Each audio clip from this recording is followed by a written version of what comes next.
السلام عليكم ورحمة الله وبركاته. اللهم صل وسلم وبارك على سيدنا محمد وعلى آله وأصحابه وسلم. اللي قدامكم دوت سويس رول، أحلى وأطعم قالب سويس رول ممكن تعملوه تاكلوه في حياتكم. مفيش أسهل من كده.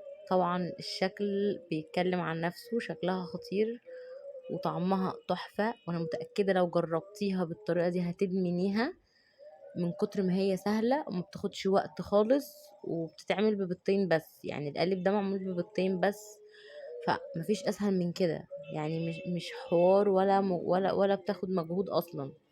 المكونات بتاعتي: هنعمل الاول الكيك الاسفنجي. طبعا الكيك الاسفنجي انا عملت معاكم في فيديو قبل كده، طريقته سهلة جدا.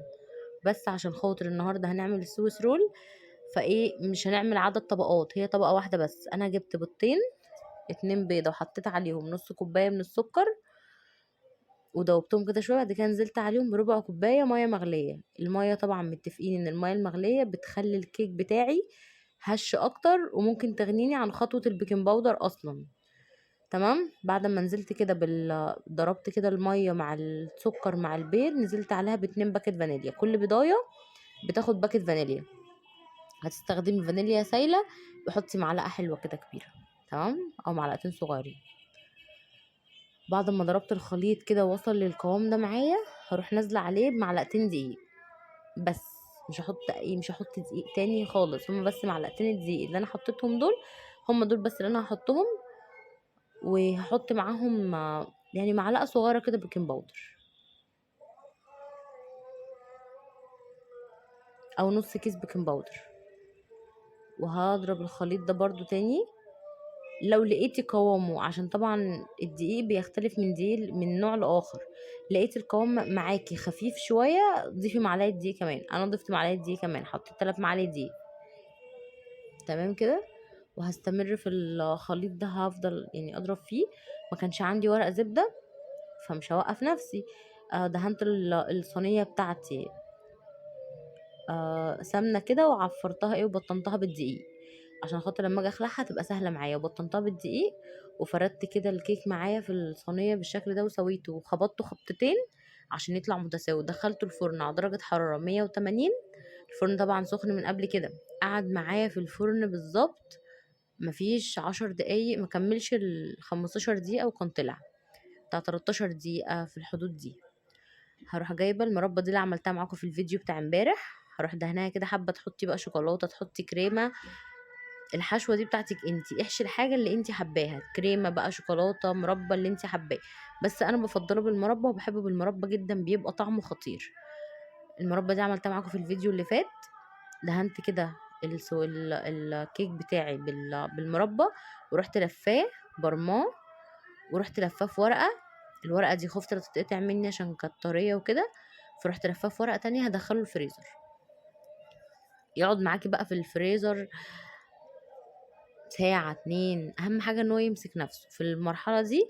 أنا جبت نص كوباية من الكريم شانتيه اللي هو بالسكر. يعني حاولي تجيبي نوع كريم شانتيه يكون كويس. انا بستخدم المتحدة، نوعها خطير خطير خطير وحلوة جدا.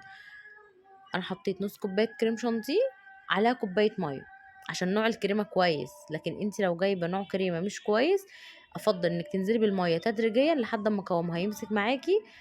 عشان خاطر في انواع من الكريمه لما بتضيفي لها ميه كتير فبتبقى قوامها خفيف جدا ومبتظبطش. فانا عايزه الكريمه بتاعتي تكون بالشوكليت. فرحت حاطه معلقه كاكاو كده حلوه كبيره.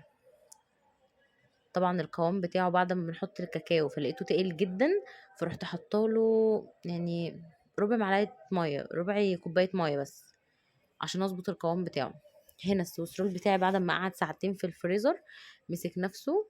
هجيب كيس الحلواني وعبيت فيه الكريمه. جبت بقى مكان البرم بتاعك خلي القفله من تحت. يعني انا حطيت حته كريمه كده وخليت القفله من تحت، عشان خاطر لو خليتها من فوق هاجي اقطع فهيفك تاني معايا. تمام. فخليته كده على القفله بتاعته، على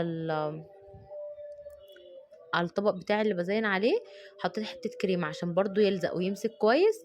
وهبتدي دلوقتي نفرد الكريمه بتاعتي على القالب كله كده من فوق. هغطيه بقى من الجناب ومن كل حته، هدريب الكريمه كله، مش هخلي فيه حته باينه.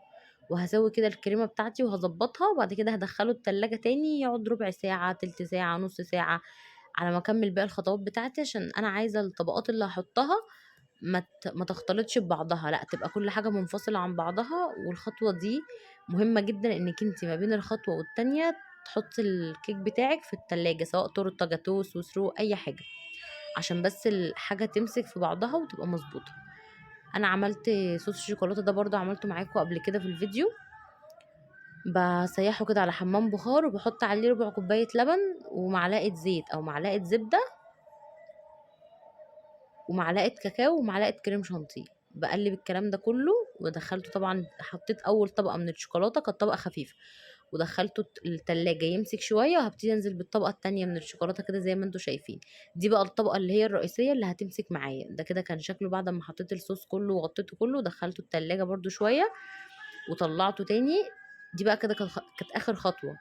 نقلته طبعا في صينية تانية، عشان خاطر الطبق اللي كنت بزين عليه كان متبهدل الشوكولاتة وكده لما الشوكولاتة نزلت عليه، فنقلته كده في صينية تانية عشان اعرف ان ازين فيه. وعملت له كده روزيتات بسيطة جدا كشكل كده من فوق، وحطيت عليه شوكولاتة مبشورة برضو كده في الجوانب بتاعتها. سهل جدا وخطير جدا، وطعمه حاجة وهم، هتعجبك قوي قوي قوي. والتزيين طبعا بتاعك انتي، تقدري تعملي الشكل اللي انتي حباه وتزيني بالطريقة اللي انتي تفضليها. طريقة مفيش اسهل من كده، حاجة هتنفعك في اي حاجة، تشرفك في اي مناسبة، في عيد ميلاد، في اي حاجة. حلو جدا، جربوا الطريقة وان شاء الله تعجبكم. واعملوا اشتراك في القناة، واعملوا سبسكرايب للفيديو عشان يوصلكم كل جديد. واشوفكم في فيديو جديد على خير ان شاء الله. السلام عليكم ورحمة الله وبركاته.